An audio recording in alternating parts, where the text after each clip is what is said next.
Continuamos con nuestro ejercicio práctico. Déjeme y abro el archivo.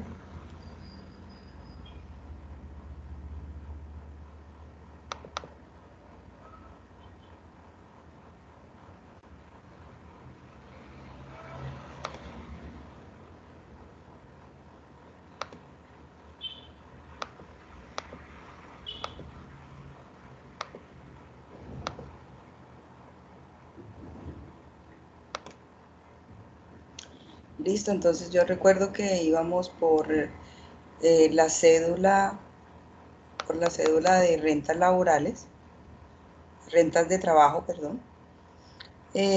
Recordemos que ya hemos trabajamos lo que fue, nos hace falta del patrimonio bruto,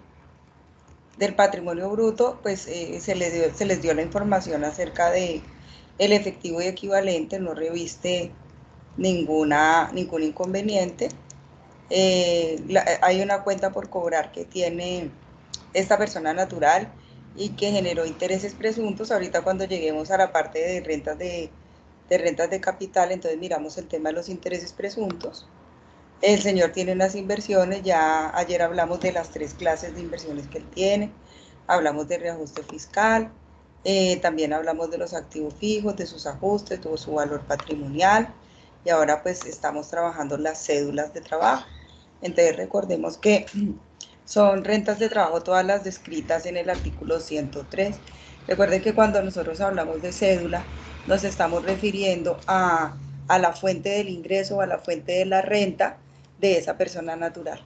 Entonces, si miramos el 103, pues ahí está el ingreso obtenido por una relación laboral, legal o reglamentaria, la prestación de un servicio personal, honorarios, emolumentos eclesiásticos, todo con lo que se le pueda remunerar a una persona. Entonces el señor aquí tiene por salarios 110.400.000. Recuerde que sale de 9.200.000 que él se gana mensual multiplicado por 12. Entonces ese sería su ingreso por renta de trabajo. Aparte tiene una bonificación de 23.170.000 que le dieron en Navidad. Sucede que en Navidad le regalaron una bonificación por buen rendimiento de 23.170.000. Tiene una prima de servicios de 9.200.000. Si él gana 9.200.000, recuerde que la prima equivale a un sueldo que recibió en 2 partidas. En junio recibe el 50%, que equivale a 4.600.000, y el otro 60 pues con la prima de diciembre, que también equivale a 4.600. Le consignaron sus cesantías en el fondo de pensiones y cesantías por valor de 8.750.000. Los intereses de cesantía, 1.050.000, le fueron pagados efectivamente. El señor retiró del fondo de cesantías para hacer unos arreglos locativos a su vivienda habitación por 25 millones y ganó 105.300.000 por honorarios. O sea que él presta sus servicios como contador público a otras empresas bajo el contrato de prestación de servicios. Entonces, o bajo el contrato de honorarios, no es un contrato laboral como tal, sino que pues la persona presta su servicio de manera personal y tiene que pagar su seguridad social. Entonces, este sería el grupo que conforma sus ingresos brutos por rentas de trabajo, de acuerdo con el 103. Si sumamos esos ingresos brutos, vamos a obtener un valor de 282.700.000. Recuerde que usted me puede interrumpir tan pronto le surja una pregunta. Yo no estoy mirando ahí al frente quién levanta la manito, por consiguiente cualquiera puede intervenir cuando lo considere necesario, no hay problema. Entonces, bueno, recuerden que dentro del esqueleto de la cédula, acuérdense que usted hizo el mapa conceptual y visitó el micrositio DIAN. Después de que calculamos todo lo que son ingresos laborales, pues debemos calcular los ingresos no constitutivos de renta ni ganancia ocasional para obtener los ingresos netos. ¿Cuáles son ingresos no constitutivos de renta ni ganancia ocasional? Recuerde que están descritos en el artículo 55 y 56 del Estatuto Tributario. Los más comunes como ingresos no constitutivos que le aplican a esta cédula son los aportes obligatorios a salud. Recuerde que el señor tiene una relación legal y reglamentaria. Entonces, pues a él se le descuenta como empleado 4% por salud, 4% por pensión, y se le descuenta también un 1% por, fondo, fondo de solidaridad pensional. Entonces, de aportes a salud, el sueldo multiplicado por el 4% le da 4.416.000, que fue lo que se le descontó a él en nómina. Aportes obligatorios a salud, aquí tiene 5.265.000, pero ¿por qué tiene doble aporte a salud? Porque recuerde que él también presta sus servicios por honorarios. Cuando nosotros prestamos servicio por honorario a una empresa que no nos tiene vinculados a través de una relación legal, a través de un contrato de trabajo, pues eso se considera prestación de servicios. Y como prestadores de ese servicio, nosotros mismos de manera independiente debemos pagar la seguridad social en la planilla única. Entonces el señor efectivamente pagó su seguridad social como requisito para poder pues que le paguen su honorario, ¿sí? ¿Por qué es requisito que usted pague su seguridad social? Porque sucede que de no hacerlo, a la empresa no le aceptan el gasto por honorario como deducible en renta. Entonces, por eso es que nos exigen el pago de seguridad social. Por ese concepto de honorario, el señor pagó 5.265.000 como independiente en la planilla de aportes. ¿Cuánto es el porcentaje que tiene que pagar? Pues recuerde que el honorario multiplicado por 12.5, porque cuando uno es independiente debe asumir el 100% de la seguridad social. Aporte obligatorio a pensión por ingresos laborales, 5.520.000, que se compone de un 4% de pensión y un 1% de fondo de seguridad, de fondo de solidaridad pensional, 5.520.000, teniendo en cuenta su salario. Y aportes obligatorios a pensión, ahí tenemos por honorarios, 6.739.000. Recuerde que por honorario me toca pagar el 100% de mi pensión, en consecuencia pues debo multiplicar el valor del honorario por 16%. Entonces mis ingresos no constitutivos de renta, que son los aportes obligatorios a seguridad social, me suman 21.940.000. Costos y gastos procedentes. ¿Cuáles son esos costos y gastos procedentes que me aceptan fiscalmente en las rentas de trabajo? Los que yo tenga soportados. Entonces tengo unos gastos generales de la oficina, papelería, productos de aseo, todo ese tipo de cosas, servicios públicos, cosas así, que obviamente yo tenga soportados.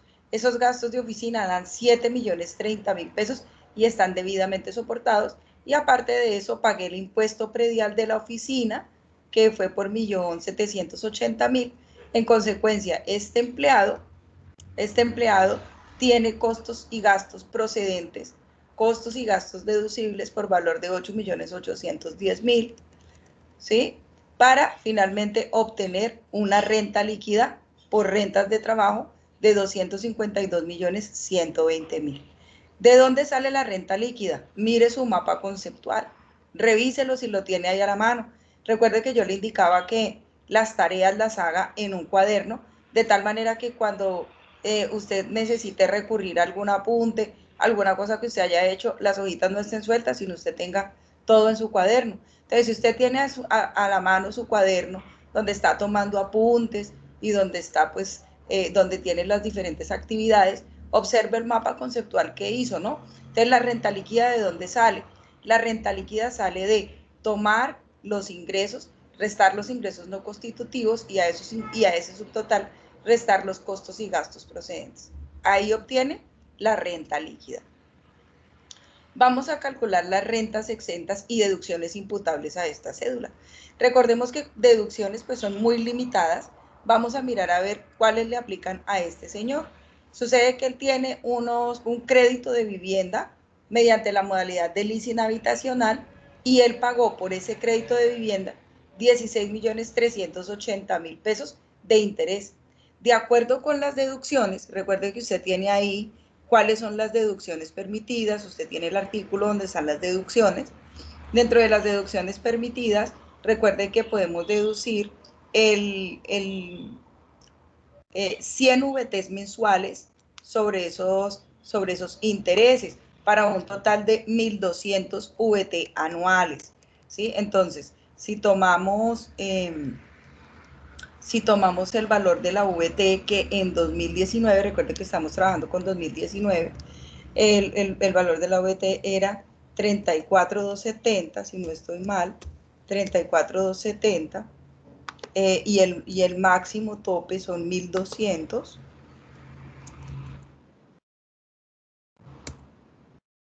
El máximo tope de intereses es 41.124.000, quiere decir que yo me puedo restar al 100% estos 16.380.000. Medicina prepagada o seguros de salud. Recuerde que usted tiene, si usted paga una medicina prepagada, se puede descontar el monto que paga por esa medicina prepagada, pero sin embargo está limitada a 16 VT mensuales. El señor paga una medicina prepagada por 700.000 pesos mensuales, entonces vamos a mirar a ver si 700.000 por 12, él pagaría 8.400.000, pero vamos a mirar la limitante. La limitante son 16 VT anuales. Si la multiplicamos por, mensuales, son 192 anuales y sería 34.270 por 192 VT para calcular el límite. Entonces, como límite tenemos 6.579.840. Entonces, fíjese que aunque el señor paga por esa medicina prepagada, paga al año 700.000, recuerde que yo le voy a ir dando la información, él paga 700.000 mensual. Si lo multiplicamos por 12, eso nos da 8.400.000, pero esta deducción tiene un límite, está limitada a 16 VT mensuales, en consecuencia son 192 VT anuales, porque 16 por 12 192, por 34,270, 6.579.840, que es lo que efectivamente el señor se puede restar. Mírelo, acá está, medicina prepagada o seguros de salud, y tiene una deducción por dependientes.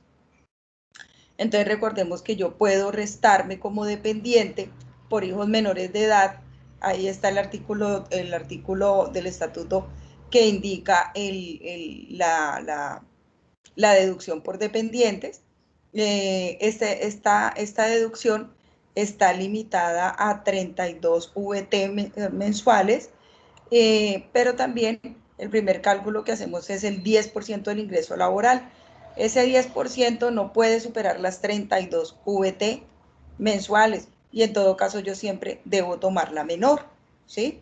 Entonces, ¿cómo calculamos esos 11.393.000? Vamos a tomar 9.200.000, 9.200.000, ¿qué es lo que se gana el señor? ¿Sí? Voy a hacerlo por aquí arriba para que lo puedan observar mejor. ¿Sí? El cálculo. Entonces tenemos 9.200.000 y eso lo vamos a multiplicar por 10%. ¿Qué estoy haciendo allí? Estoy tomando el 10% del ingreso laboral, ¿sí? Entonces me da 9.200.000 por el 10% por 10 meses. Y ya les explico por qué por 10 meses. 9.200.000, 1, 2, 3, por 10% por 10 meses. Y eso me da 9.200.000, ¿cierto? Y ahora voy a multiplicar el valor de la VT, igual 34.270, lo voy a multiplicar por 32 VT por 2 meses. Y eso me da 2.193.000. Si sumo los dos valores, obtengo 11.393.280. Entonces, ¿por qué calculé este valor así? Porque la deducción está limitada, esta deducción está limitada al 10% del ingreso bruto, ¿sí? Del ingreso laboral. Sucede que el señor de enero a diciembre ganó 9.200.000, pero en el mes de junio, recibe otra parte de ingreso laboral de 4.600.000 que equivalen a la prima, ¿cierto? 4.600.000, que también constituye ingreso laboral. Entonces, mire que el señor ahí, en ese mes donde él recibió la prima, su ingreso laboral es de 13.800.000. Si yo multiplico 13.800.000 por el 10%, me salgo del límite de las 32 VT, porque mire que las 32 VT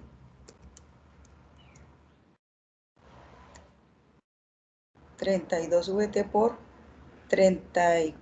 34.270. Las 32 VT a las que estoy limitado por el ingreso laboral me dan 1.096.000. Y en el momento en el que yo recibo la prima, que es un ingreso, me sube el ingreso, y como yo multiplico por el 10%, me da 1.380.000. Entonces excedo de esa parte. ¿Qué me puedo tomar en ese mes de junio? Únicamente 1.096.640. Hay otra connotación. En diciembre, el señor, su ingreso laboral es de 13.800.000 porque recibe prima, más una bonificación. Recuerde que a él le dieron una bonificación, por aquí arriba está, más una bonificación de 23.170.000. Este señor en diciembre tuvo un ingreso laboral de 36 millones. Si yo lo multiplico por el 10%, se me sale el límite porque me da 3.687.000, y lo máximo que yo me puedo tomar es 1.096.000. Entonces, tanto en el mes de diciembre como en el mes de junio, yo no me puedo tomar sino 1.096.000, ¿cierto? Entonces, 1.096.000 del mes de diciembre, que está limitada la deducción mensual del dependiente, más 1.096.000, más 1.096.000 del mes de diciembre, porque también pues me salgo del límite, me toca tomar el mínimo restringido, me da 2.193.000, aquí está, más 9.200.000 que corresponden a la deducción limitada de los demás meses donde mi ingreso sí fue de 9.200.000, me da 11.393.280, que es lo que yo me puedo tomar como deducción por dependientes. Entonces aquí está la deducción por dependientes. Aquí abajito voy a borrar esto para que no nos confundamos. Voy a quitarle el relleno. Y algo muy importante que tenemos que tener en cuenta, el límite de las deducciones. Sí. Lo que pasa es que usted mencionó los 10 meses. ¿Esos 10 meses son de a partir de octubre hasta junio? No, lo que pasa es que mira, el señor gana 9.200.000. Recordemos que la renta, el impuesto de renta, es un impuesto de periodo anual. Quiere decir que comienza a contar tu situación como contribuyente el 1 de enero del 2019 al 31 de diciembre del 2019. ¿Cuánto ganó el señor por salario? Recuerde que tienen que ir anotando la información porque no todo está descrito en la hoja de cálculo, ¿sí? Yo coloco una que otra cosita, pero pues lo ideal, y yo les dije desde el comienzo de la clase, debemos ir anotando la información que no esté visible aquí en la formulación para que no se pierdan. Yo les indicaba que el señor gana 9.200.000 de pesos mensual. 9.200.000 pesos mensuales. Tomamos 9.200.000, ¿sí? De 10 de los meses. ¿Cuál? Todos los meses del año, exceptuando 2. ¿Cuáles vamos a exceptuar? el mes de junio y el mes de diciembre. Profesora, ¿por qué no tiene en cuenta esos dos? Porque el señor en junio recibió una prima de 4.600.000, recuerde la prima normal de junio. Esa prima de junio le sube su ingreso laboral. ¿Por qué? Porque el ingreso laboral es todo lo que devenga el trabajador. Entonces, él ahí le va a subir su ingreso laboral por la obtención de la prima. ¿En cuánto le sube el ingreso laboral? 9.200.000 que se gana más 4.600.000 de prima, le queda en 13 y pico el sueldo, perdón, el ingreso laboral, multiplicado por el 10%, que es la forma como calculamos la deducción por dependiente mensual. Eso le da 1.300.000. Ese 1.300.000 se sale del límite permitido por la deducción, porque la deducción está limitada a 32 VT. Si cogemos la VT, la multiplicamos por el valor de la VT. Si cogemos esas 32 VTs y la multiplicamos por el valor de la VT, ¿cuánto nos da? Pues mire, 32 VT por 34.270 me da 1.096.000. Entonces, cuando el señor tiene un ingreso de 1.300.000, se sale del límite. En consecuencia, en junio,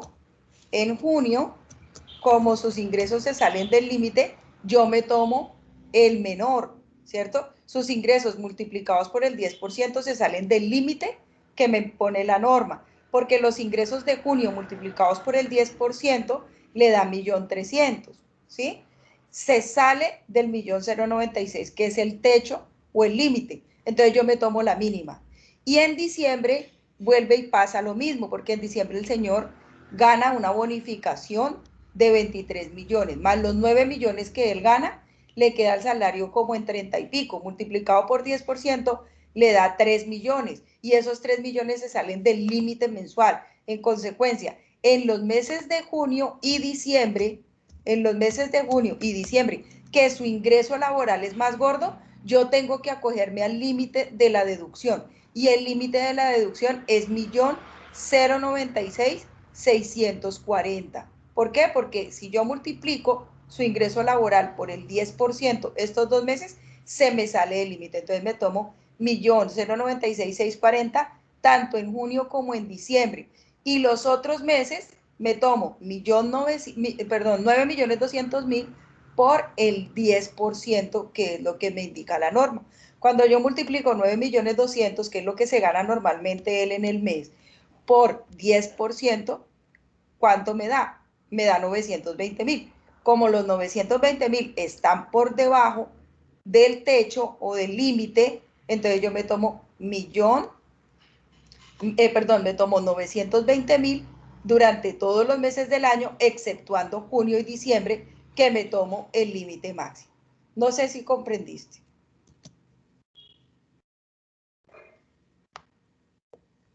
Sí, profe, muchas gracias. Profe, usted habiendo explicado eso, a mí me surge una duda.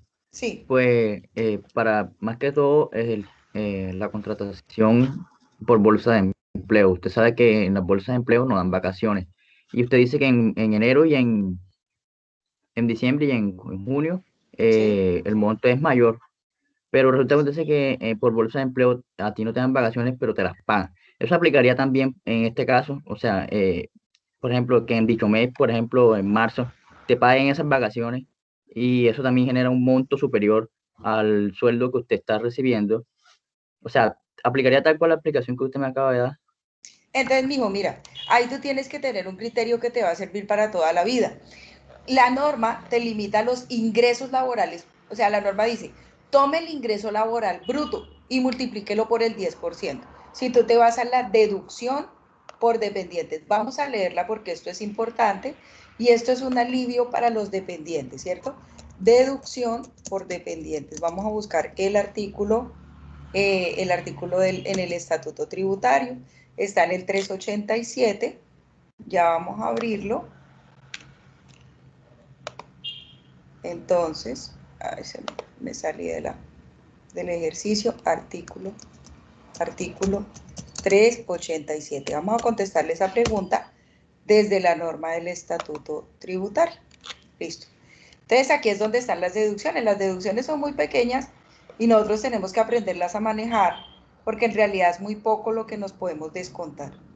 Entonces, ya les comparto pantalla. Recuérdenme siempre cuando no vean algo, me avisan porque asumo que están compartiendo. Listo, mire, ahí está el 387. Entonces aquí dice el trabajador, se los voy a iluminar acá, aunque yo sé que usted hizo la tarea lo más de juicioso. El trabajador podrá disminuir de su base de retención lo dispuesto en el inciso anterior. Los pagos de salud, siempre que el valor a disminuir mensualmente en este último caso, no superen 16 VT mensuales.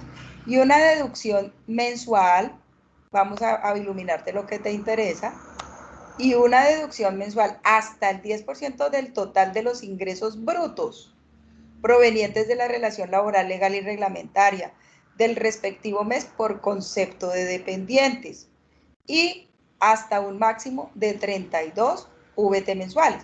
Entonces, ¿qué es lo que tienes que tener en cuenta cuando tú lees este artículo? Que dice que te lo está limitando hasta el 10%, lo primero que tienes que hacer es multiplicar tu ingreso laboral bruto por el 10%. Ahora bien, ¿qué son ingresos brutos? Todo lo que recibe el empleador a título de el empleado, perdón, a título de remuneración. Entonces, vámonos al artículo 103 y ahí vamos a mirar qué significa artículo 103. Y ahí vamos a mirar qué significa o cuáles son los ingresos que se consideran rentas laborales, porque cada vez que tú recibas un ingreso, pues se considera ingreso laboral, ¿cierto? Por ese concepto se considera ingreso laboral y en consecuencia sería un ingreso bruto, ¿cierto? Entonces dice, se consideran rentas de trabajo las obtenidas por las personas naturales. ¿Por concepto de qué? Aquí vamos. Salarios, o sea que cuando yo obtengo un salario, eso hace parte de mi ingreso bruto. Comisiones, prestaciones sociales. ¿Y qué son prestaciones sociales? La prima, las cesantías, los intereses sobre cesantía y las vacaciones. Entonces, si yo me gano unas vacaciones, ellas van sumadas al ingreso bruto de ese mes.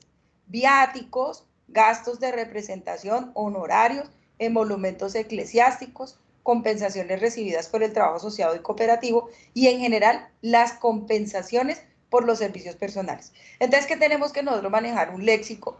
Es importante manejar un marco conceptual para todo esto. ¿Qué significa salario?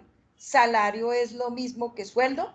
La respuesta es no, porque salario es todo lo que con todo lo que se remunera al trabajador. Entonces, salario es el sueldo básico más las horas extras, más los recargos nocturnos, más las bonificaciones, más todo lo que se gana el trabajador. Ese es el concepto salario, que es diferente a sueldo básico. Acuérdense de esas clases de nómina que tuvieron con sus profesores. Fíjese que también hace parte del ingreso por rentas de trabajo, prestaciones sociales. Si tú me dices vacaciones, las vacaciones se suman a los ingresos brutos de las rentas de trabajo para el límite del 10% de los dependientes. No sé si quedó ya un poquitico más clara la pregunta. Sí, profesor, muy claro. Ok, listo. Bueno, entonces, miren, ojo con esas deducciones que acabamos de leer del 380 están limitadas. ¿Qué quiere decir? Tienen un techo. Usted puede pagar una medicina prepagada en la última EPS, mejor dicho, la EPS más fina del mundo, y ahí le cobran a usted 5 millones mensual. Pues usted puede pagar esos 5 millones mensual, pero como deducción, ¿qué le permiten? Únicamente 16 VT mensuales. Si usted pagó 5 millones, pues los pagó, pero para efectos de la deducción solo le van a aceptar el 16 VT mensuales, que multiplicadas por 12 estamos hablando de un límite anual de 192. De igual manera, pues hay que tener especial atención con la deducción por dependientes y otra deducción, recuerde que es el 50% del gravamen a los movimientos. Para este caso, pues el señor no se tomó dicha deducción en esta cédula. Deducciones imputables a esta cédula. ¿Qué quiere decir? Deducciones que me permite tomarme la norma en esta cédula. Para el caso de este contribuyente que le aplican estas deducciones porque él tiene un hijo menor de edad, paga una medicina prepagada 700.000 mensual en una empresa de estas de Sanitas o en una empresa de estas de Colmédica, ¿sí? Paga unos intereses por leasing habitacional. Entonces, como a él le aplican estas situaciones y él tiene debidamente soportadas estas deducciones, procede como deducción 34.353.120. ¿Listo? Recuerde que todo esto debe estar soportado. Si no está soportado, aunque el señor verbalmente se lo exprese, usted no se lo podría adjuntar o reconocer dentro de la declaración, porque recuerde que uno de los requisitos de todas las deducciones y los costos es que estén debidamente soportados. Listo, ahora vamos a revisar lo de las rentas exentas. Recordemos que rentas exentas, pues son rentas que debieron haber pagado impuesto, pero que por liberalidad, mera liberalidad del legislador, pues están grabadas con tarifa cero del impuesto de renta, ¿cierto? ¿Cuáles son esas rentas exentas que le aplican a la persona natural? Recuerde que están en el artículo 206 del Estatuto Tributario, usted debe leerlo juicioso. También hay otras rentas exentas en otros artículos y usted encuentra todo ese material bien desglosado en el material PowerPoint. Recuerde que usted tiene un material PowerPoint, un material PDF de una bibliografía que encontré muy resumida, lo tiene en Canvas. Entonces, por favor, revise ese material. Vamos a mirar qué rentas exentas le aplican a este señor de acuerdo con su situación. Lo primero que tenemos es que él retiró unas cesantías en el año 2016 y anteriores. Recuerde que él retiró unas cesantías para arreglos locativos. Esas cesantías no van a entrar dentro del límite de las deducciones y rentas exentas del 40% de los ingresos netos. Entonces tengamos en cuenta bien esta cifra de 25 millones que ahorita la vamos a necesitar para el límite. Cesantías e intereses sobre cesantías. Las cesantías y los intereses sobre cesantías recibidas efectivamente o que me las hayan consignado en el fondo efectivamente son rentas exentas. ¿Listo? Tanto las cesantías como los intereses sobre cesantías son rentas exentas. Aportes voluntarios a cuentas AFC. El señor tiene un ahorro en una cuenta para el fomento de la construcción, ¿sí? Ese ahorro es de 2.100.000 pesos mensuales. Él ahorra, tiene una cuenta AFC y esa cuenta AFC, lo que él tenga allí, es considerado como renta exenta. Obviamente que eso también tiene un límite, que usted pues también lo debió haber estudiado. Recuerde que el límite es del 30%. Aportes al fondo de ahorro de pensiones. Entonces el señor también tiene un aporte voluntario que es distinto al obligatorio, ¿sí? Del 30%, ¿sí? Profe, usted está en Excel. Sí, ya les comparto, gracias. Ya vamos terminando esta cédula. Listo. Aportes al fondo de pensión voluntario. ¿Cuántos ahorró el señor? En junio ahorró 15 millones y en septiembre ahorró 30 millones para un total de 45 millones. Recuerden que es voluntario, es distinto a obligatorio. Si es un aporte a fondos voluntarios de pensiones, es considerado renta exenta. Si es un aporte voluntario al fondo, a las pensiones obligatorias, es un ingreso no constitutivo, ¿sí? Entonces eso pues tengámoslo bien en claro y por eso la lectura de los artículos, para evitar confusiones. Entonces, bueno, ya, ¿cuánto tiene este señor? ¿Cuánto tiene este señor de estas rentas exentas? Pues aquí tiene de rentas exentas hasta el momento, tiene 105 millones, ¿no? Vamos a calcular el 25% de la renta laboral exenta. Recuerde que ese es el inciso 10 del 206. Entonces, se considera renta exenta el 25% del ingreso laboral depurado. ¿Qué quiere decir? Que a la renta líquida, ¿sí? A la renta líquida le voy a restar las deducciones y le voy a restar las rentas exentas.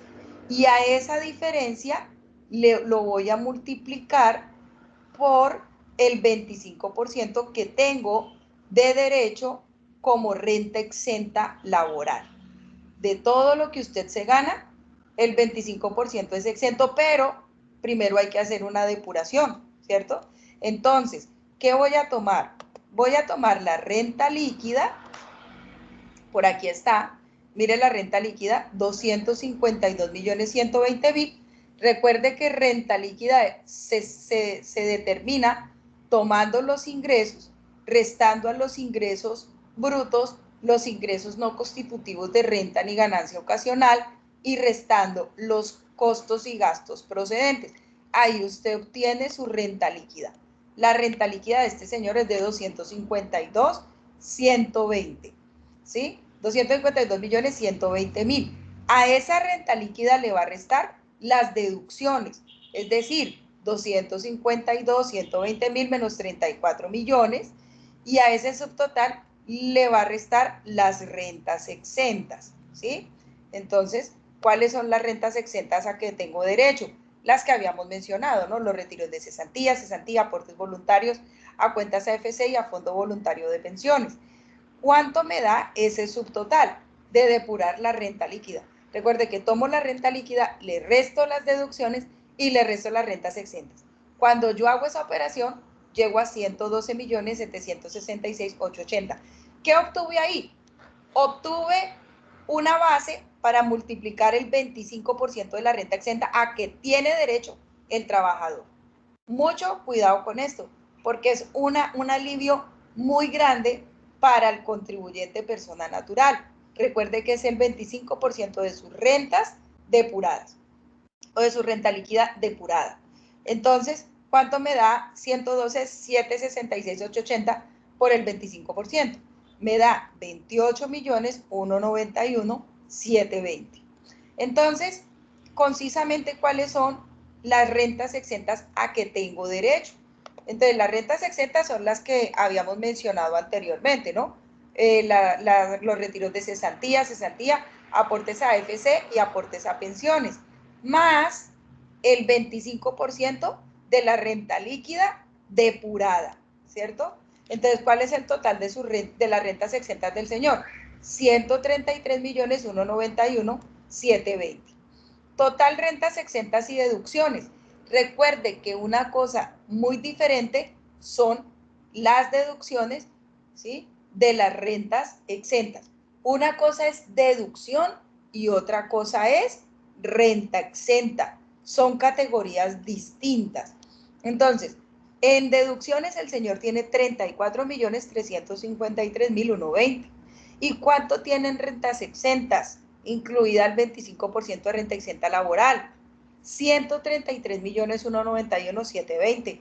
Entonces, sus rentas exentas de trabajo más deducciones, ¿cuánto da? 167.544.840. Redondeando la cifra para irla llevando al formulario, 167.545.000. Rentas exentas no limitadas, 25 millones. ¿De qué son estas rentas exentas no limitadas? Estas rentas exentas corresponden al retiro, ¿sí?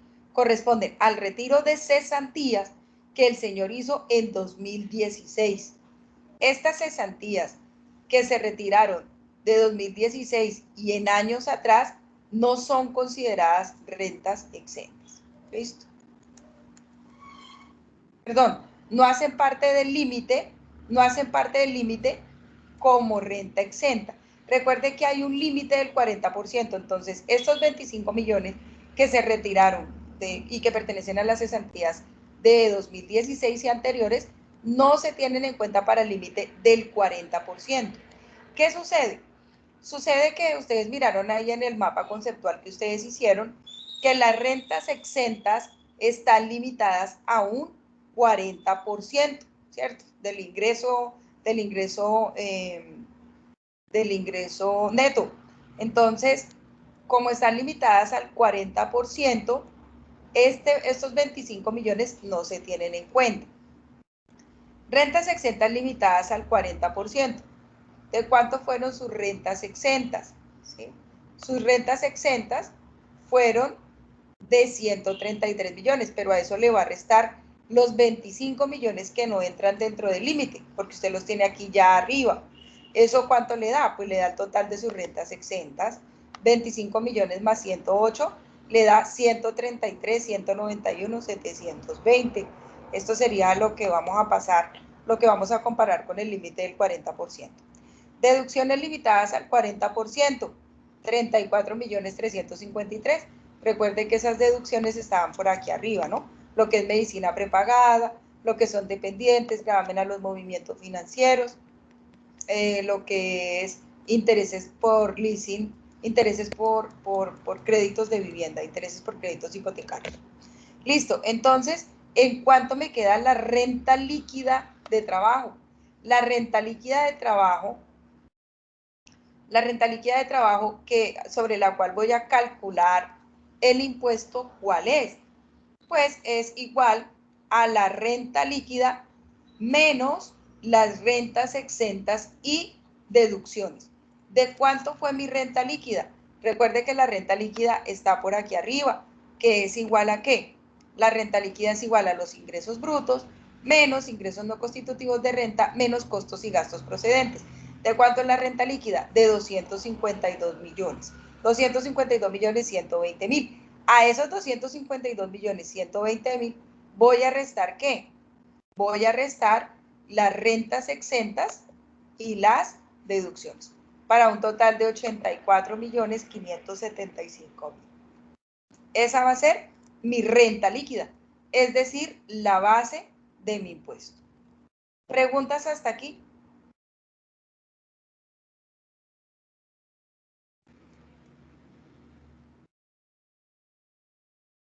¿Me confirman si hay audio, por favor?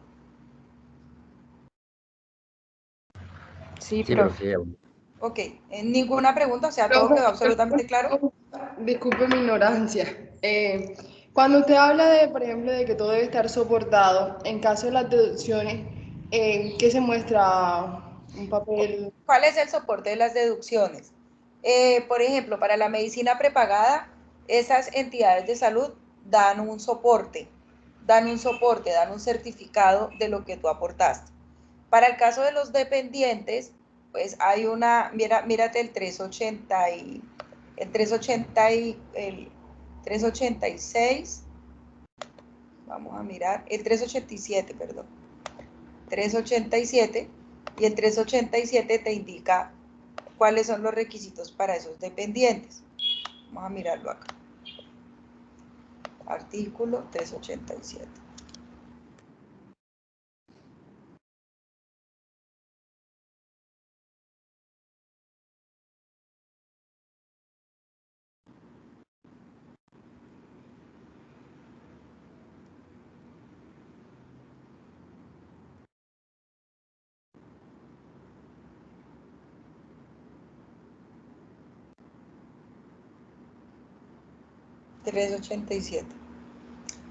Bueno, entonces cuando miramos el 387,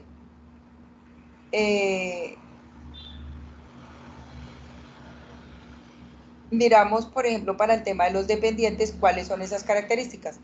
Ya te comparto vista. Bueno, sí, tú me haces la pregunta, pero eso lo tienes tú en tus lecturas complementarias. Sin embargo, pues vamos a revisar el tema.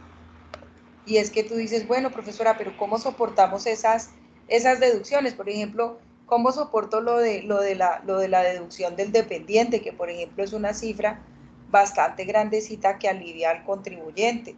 Entonces, mire que por ejemplo dice que definición de dependientes para propósito de este artículo. Entonces, el señor tendrá que demostrar que tiene un hijo menor de 18 años o hasta 18 años, ¿sí? O que el hijo del contribuyente está entre los 18 y 23 años, pero que está estudiando, ¿no? Está estudiando en instituciones acreditadas por el ICFES, ¿sí?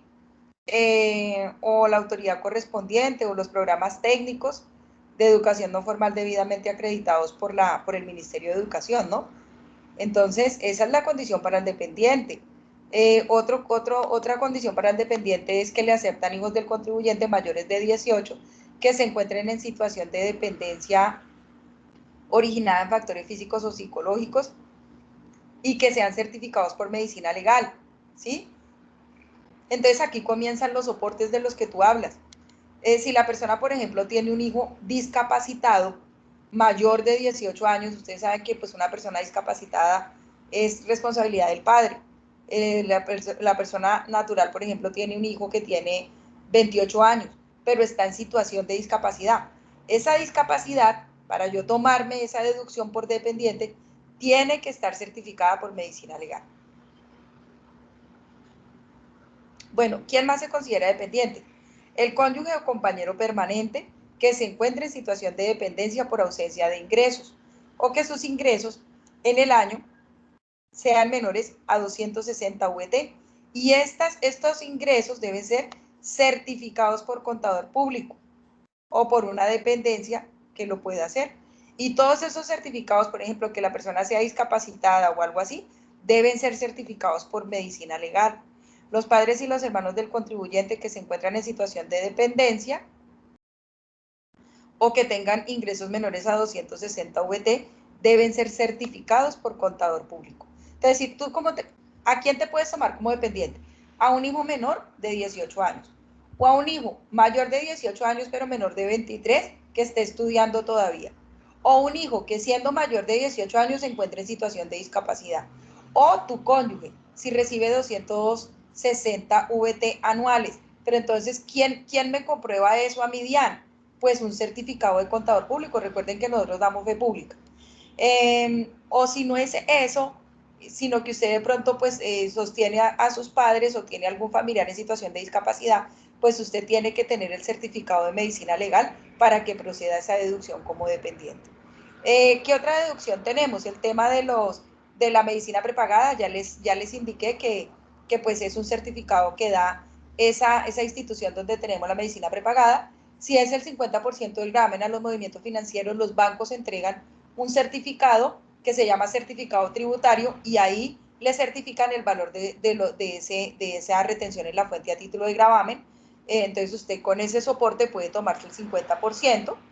Y para el soporte de los intereses de vivienda, el banco también le entrega un certificado tributario que le certifica los intereses de vivienda o los intereses de crédito hipotecario que usted pagó durante el año. Sin uno de esos soportes no se puede tomar la deducción. ¿Listo? ¿Qué otra pregunta hay acerca de la cédula, por favor? ¿Entendieron la deducción del 25? Profe, con respecto a eso de los hijos o familiares que tengan como una condición de discapacidad y que sean certificados por medicina legal, no importa qué grado de discapacidad tenga, simplemente que esté certificado. Sí, que esté certificado, porque fíjate que la norma que tenemos para eso es el artículo 387. Y el 387 no especifica sobre la discapacidad. O sea, no es específico. En consecuencia, si a mí me certifican una discapacidad que genera dependencia de esa persona hacia mí, pues entonces eso me sirve como soporte. Ok. Listo. Chicos, ¿alguna cosa en la depuración de la cédula?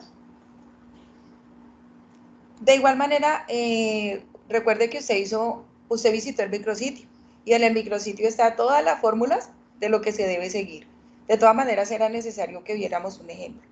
Bueno, al no haber más preguntas, procedemos con las cédulas de capital. Ya y poco a poco vamos terminando. Ahorita miramos las cédulas no laborales, las de dividendos y chao, con las cédulas. Ahí comenzamos ya con el cálculo del impuesto de renta. Bueno, ¿cuáles son las cédulas? ¿Cuáles son las rentas de capital? Las rentas de capital, ¿cuáles son? Recuerde que son todos los intereses que usted se gana, ¿sí? Los intereses que usted se ganó, por ejemplo, en un CDT. Cuando usted se gana, por ejemplo, cuando usted se gana unos intereses porque usted le presta plata a unas personas y esas personas le pagan un interés. Eso es considerado una renta de capital. Cuando usted, por ejemplo, arrienda un inmueble, eso es una renta de capital. Cuando usted recibe derechos, cuando usted le pagan, por ejemplo, por la explotación de los derechos de autor, eso es una renta de capital. En general, ¿qué es una renta de capital? Pues son esas rentas que la persona gana sin mucho esfuerzo, ¿sí? Si usted gana un arriendo, pues ¿qué tiene que hacer para ganarse la plata de ese arriendo? Simplemente pues ser propietario de la casa, no tiene que hacer ninguna, no tiene que realizar ninguna prestación personal ni nada de eso. Entonces se ganó su arriendo porque pues, usted es propietario de un inmueble y lo arrendó, ¿sí? Se ganó los intereses porque usted prestó esos intereses y esos intereses le produjeron un rendimiento. Esos son las rentas de capital. De todas maneras, dentro de los artículos, y por eso es que me gusta que tengan los apuntes para que vayan revisando y así el aprendizaje es más significativo. Usted se acuerda, venga, las rentas de capital, cuando hizo el trabajo escrito, devuélvase y mírelas, ¿sí? Porque esas van en una cédula distinta. Sucede que para la situación de este contribuyente, él recibió unos rendimientos financieros por unas inversiones, es decir, por un CDT, por valor de 34.805.000. Él tiene un CDT grande. Recuerde que los CDTs producen Profe, intereses. porfa, comparta pantalla. Ok, muchas gracias.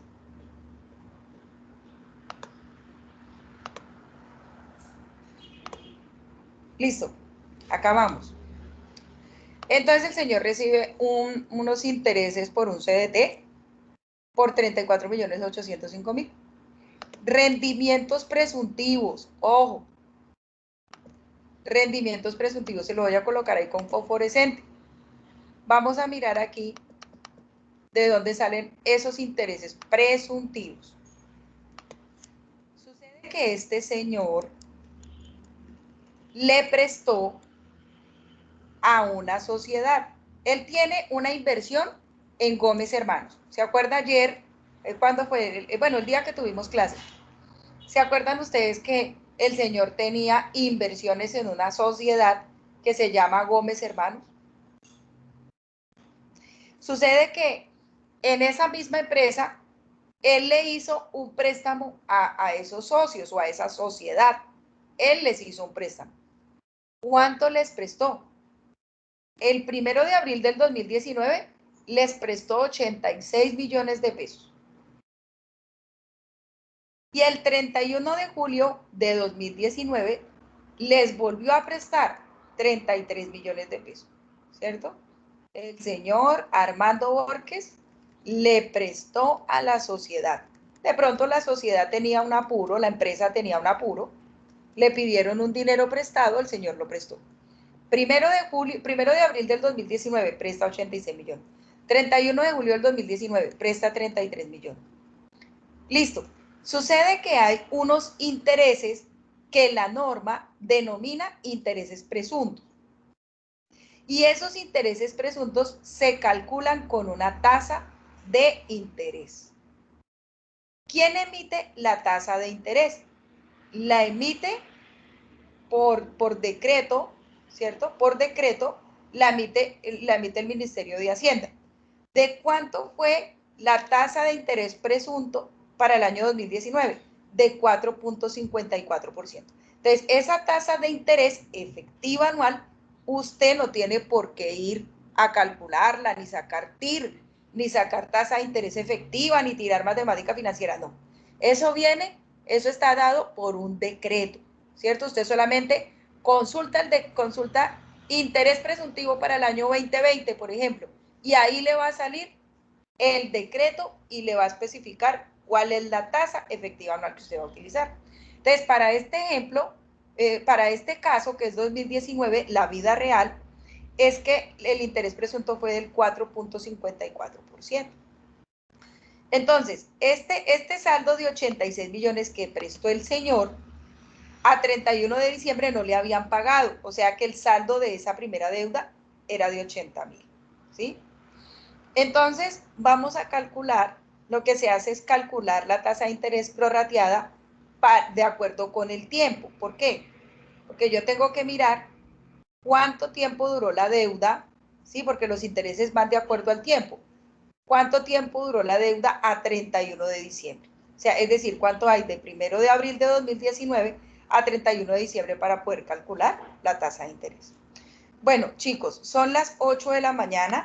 Yo no me puedo extender aunque quisiera porque ustedes tienen otras clases, otros compromisos. María Alejandra Calle Barrios, cuando comencemos la próxima clase, yo te voy a pedir el favor de que me diga, profesora, vamos por intereses presuntos y vamos por la cédula de capital. ¿Listo? Para no perder tiempo y contextualizarnos rápidamente. Anótalo Ok. por ahí en tu agenda. ¿Listo? Tú dices, Ok. profesora, estábamos depurando la cédula de capital o las rentas de capital y usted nos estaba explicando interés presunto, porque este tema es muy importante que nosotros lo manejemos. Bueno, chicos, no siendo más, lo que yo les pido el favor es que vayan repasando. Recuerden que después de mi explicación viene la sustentación oral y esa es la evaluación que complementa su trabajo escrito. Posterior a esto viene el examen. Después de que yo termine este tema, les remito los formatos que me deben llegar a mí por cada uno de los cálculos y les voy a remitir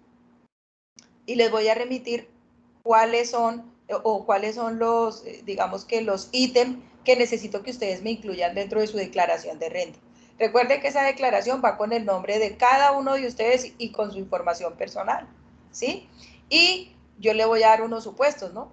Tiene que incluirme una cuenta por cobrar, tiene que incluirme unos intereses presuntos, tiene que ajustarme fiscalmente por lo menos 2 activos. Entonces yo les doy los requisitos que debe tener esa declaración, pero usted me debe presentar información particular, o sea, de cada uno. La declaración de renta de Juan Diego tiene que ser totalmente distinta a la de Juan Pablo y así sucesivamente. No pueden haber declaraciones iguales. Aunque yo les pido unos criterios generales, las declaraciones todas tienen que ser distintas con sus papeles de trabajo y les voy a pedir el formato o el certificado de ingresos y retenciones, que ese también se los explico en la próxima clase. Bueno, no siendo más, ¿sí? ¿Y el formato no lo da usted o cómo así? Yo les voy a dar los formatos de lo que necesitan, pero las fórmulas y todo eso, pues ustedes las calculan.